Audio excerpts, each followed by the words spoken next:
Theorem 1.2 says, let P be a prime number. If P divides A square, then P divides A, where A is any positive integer. Okay, now we know that A is a positive integer.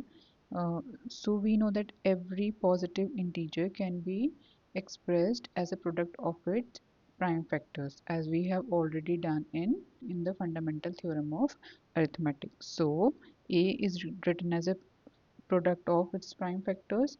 So we can write suppose p1, p2, p3 up to pn are the prime factors of A. I can write A as p1 into p2 into p3 up to multiplied by pn, right?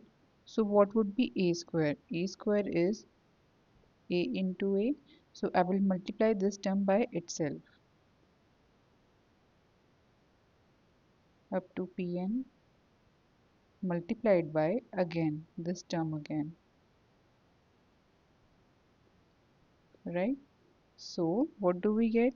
We get p1 square into p2 square into p3 square up to pn square. Now we are given in the theorem that p divides a square. Okay, so since p divides a square, then we can say by fundamental theorem of arithmetic that p is the prime factor of a square. All right, but we know that p1, p2, p3 up to Pn are the prime factors of A square.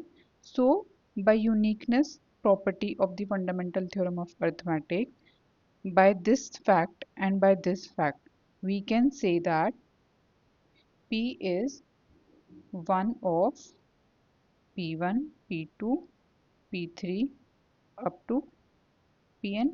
So, P must be amongst इनमें से कोई P होना चाहिए, इनमें से कोई P होना चाहिए, right?